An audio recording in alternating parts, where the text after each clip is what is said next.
ะตัวหังเธอเอาเรื่องไปแต่ถุงบ้าง กินเนาะในการชมนาเลย หนองหายก็บ่อน้ำก็อยู่ทางกลางเลยกลางไหนากลางทงนา หน้าปลายใหม่มันก็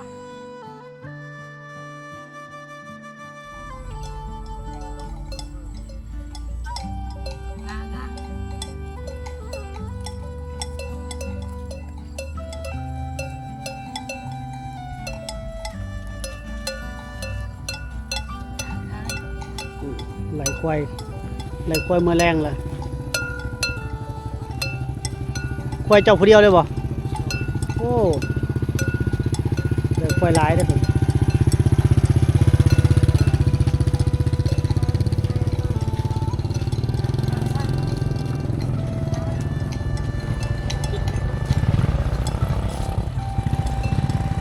ควายลองมีแต่ตัวงาม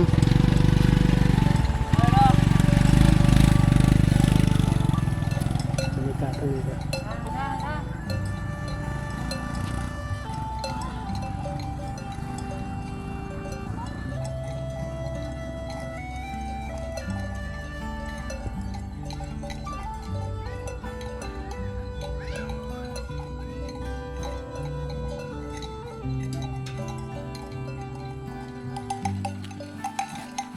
ไปตักน้ำกินบ่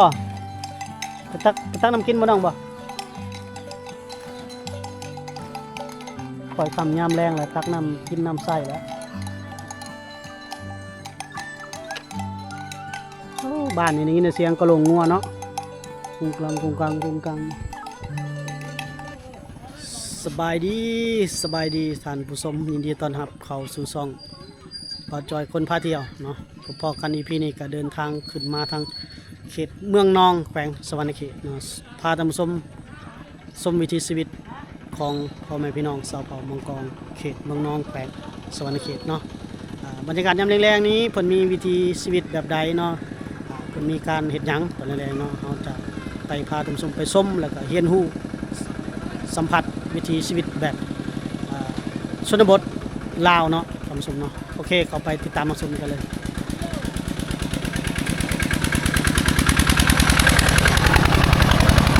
คือว่าบรรยากาศดิบๆเลยเนาะด้านข้างเฮาก็มีการตำเขา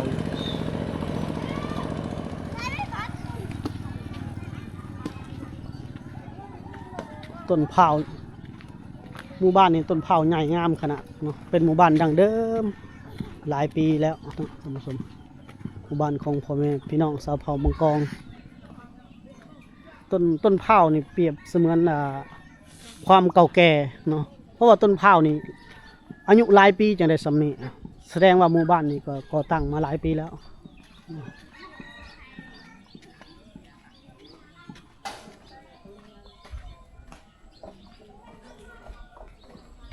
ในกล้องเฮาอยากมืดๆหน่อยเนาะแต่ถ้าตัวจริงจะสวยงามกว่านี้อีกนะท่านผู้ชมเนาะ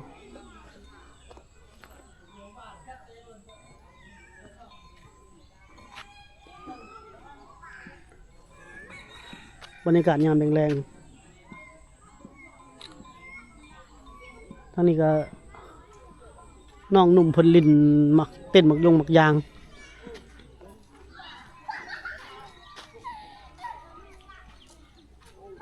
ต้นเผาหลายเลยลงไปทั้งหลุมแห้งหลายท่านผู้ชมเนาะ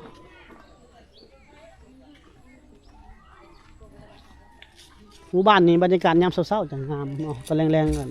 แสงจากธรรมชาติจากมืดแล้วหัวสันสะ แจะมาเปรย์ปรวย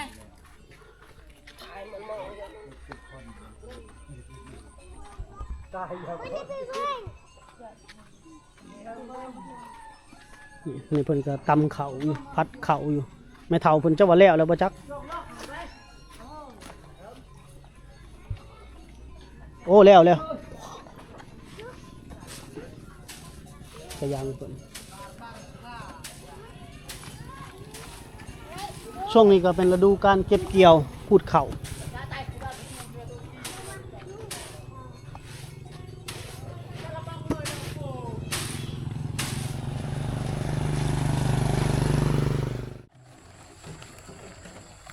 ชาวบ้านเพิ่นมาตักน้ำกินอยู่บนนี้แหละท่านผู้ชม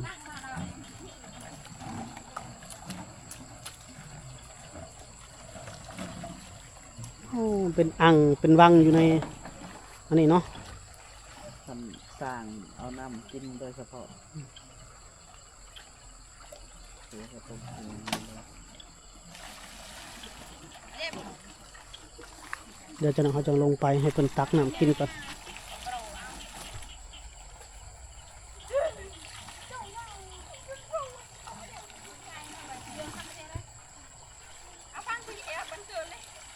อยู่กลางทุ่งนาเลย นั่นแหละอยู่กลางทุ่งนา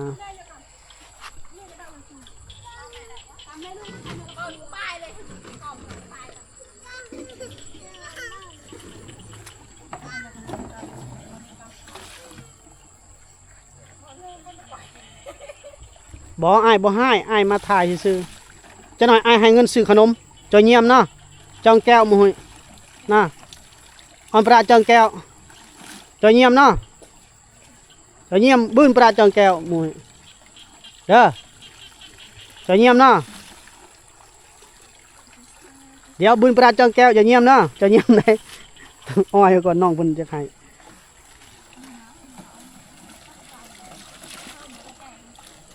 บนชาวบ้านเพิ่นมาตักน้ำกินบ่ให้ละบ่ให้ ดินทราย เดี๋ยวไอายเอาเงินซื้อขนมให้กิน อยากตามแม่ทำมันได้การปรุงก่อนเลยอยู่ไทยนี่ เดี๋ยวไอายเอาเงินให้ซื้อขนมกินบ่ต้องให้จะเยี่ยมหน่อยบืนประจังแก้วมาหุย ตามมาให้ทำอ่อนอ้อมจะการปรุงก่อนเนี่ย นี่คอย ยันยัน จะมาตักน้ำกินกะกลางทุ่งนาเลยล่ะ เสียงกบเสียงเขียด ได้ยินหมดเลยเนาะธรรมศาสตร์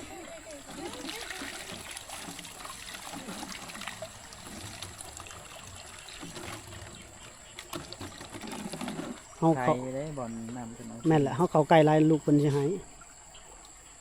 คอยเข้าไปนะคอยขยับไปเทละนิด มาให้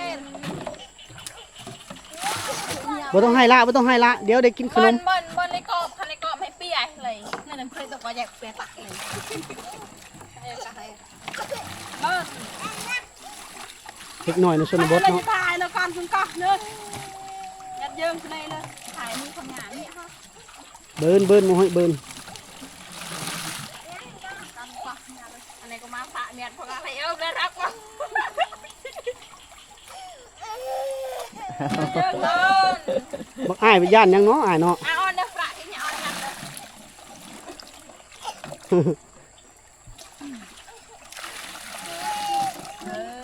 เฮาทีมงานเอาเข้าไก่บ่ได้ลูกเพิ่นย่าน เล็กน้อยคนย่านกล้องเราเงินนี่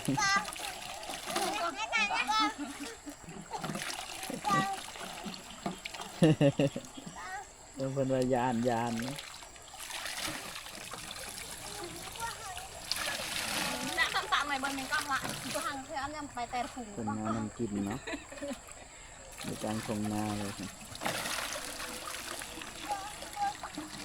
กำลังหายก็บ่อน้ำก็อยู่ทางกลางเลยกลางไหนากลางทงนา น่าปลายใหม่บนเป็นกล้อง หายใส่ขวด บ้านเราเอิ้นกระตุก บ้านเฮาก็ทุกขวด ทางไทยเอิ้นขวด กล้องไหนกันไปเอาไป เดี๋ยวเบิ่งน้ำก่อนเนาะว่าใสงามส่ำใด จูมันเนี่ยเกี่ยวละเอมันจะเฉลยเพลยน่ะไม่เท่าบนเป็นกล้องเลย ลานน้อยเพิ่นย่าน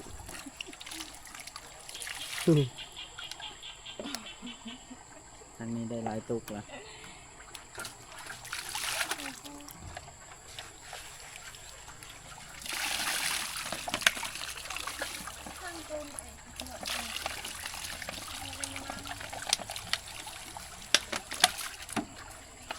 ตักเอามือเอาไปแล้วกินเลยบ่หรือว่าต้มบ่สาว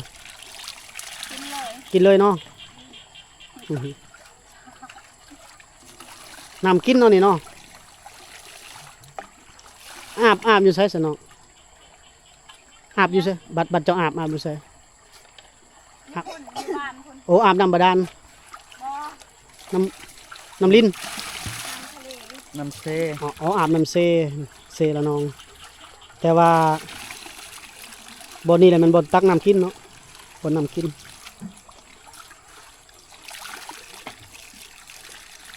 แถวนั้นเที่ยว นี่มดบ้านมาตักกินอยู่นี่ แม่น โอ้แต่ว่าตอนเฮาอยู่นี่บ่ค่อยเห็นคนมาบ่หลายเนาะโอ้นี่เรากินเลยเด้อทุกคน กินโซเลยยันเฮาบ่เสือเลย ยันบ่เสือกินหันมาทางพี่ก็บ่ได้บ่ บ่เอ้ยกินแล้วปิ่นมาหาข่อยบ่ได้บ่ กินให้เบิ่งแหน่สาวอันนี้ก็ได้นี่คันเรากินให้เพิ่นเบิ่งนะแซ่บแท้แน่นอนเพิ่นว่าโอ้ได้เลยสิมื้อได้บัดนี้เด้อ กันไปกัน ทากันก่อน มันตอก อืม ไม่ยาว ย่านนี่แล้วทาน้องน้อยเพิ่น คือ น่ะ เอาเงินให้เรายังย่านอยู่บัดนี้ ได้เงินแล้วยังย่านเนาะ มันก็เฮ้ย อืม เป็นนำออกบ่อแล้วเพิ่นเอาท่อมาตั้งใส่เลยนะ เฮาบ่ฮู้ว่าจักท่อเนาะอยู่หลุมหั้นนะมีแต่ท่อเดียวนี่ เห็นแต่ท่อเดียวนี่โผล่ขึ้นมา นั่นแหละนี่ก็คือ เป็นแล้ว อ่ะ แล้ว ไปทำประกอบเอ็นเลย บ่ทากันอีก กลับมือแล้ว ทางนี้ยังอีกตุกหนึง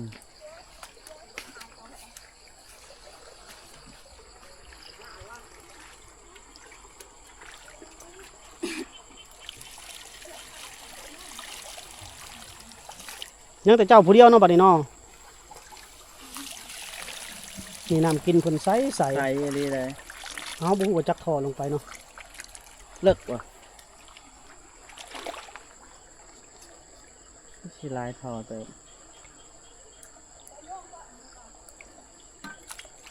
น้ำกินเพิ่นก็ใสคือน้ำเพิ่น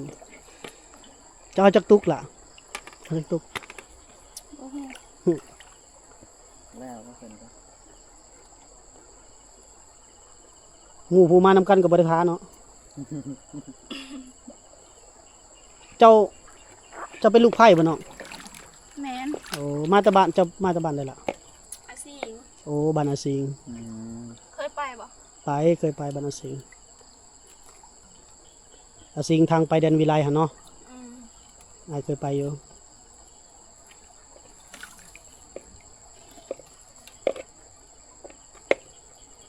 มาเป็นลูกไผ่นี่โดนหรอบ่อยู่บ้านนี่ ฮอดแล้ว8 เดือน โอ้ยังบ่ฮอดปีเนาะ อืม เคยใหม่ไฟใหม่ ไผ่ใหม่ ไฟใหม่ ไปเมื่อบ้านนี่ แล้วนะเมื่อก็เป็นคุณโอ้ขายเครื่อง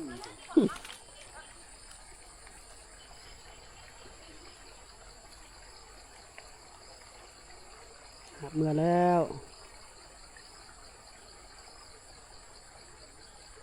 แล้วครับแล้วเจอของเฮาอยู่กันก็เสียงเสียบพี่น้อง บรรยากาศดีเนาะ การส่งมา เหลือแต่เฮา2คนนะบัดนี้เนาะ เฮาเองตักกินบัดนี้ เนาะนี่ก็บรรยากาศ 4-5 โมงแล้วท่านผู้ชมเนาะทีมงานแต่เฮาก็ถือว่าเฝ้าท่าเก็บภาพบรรยากาศให้เบิ่งแบบนี้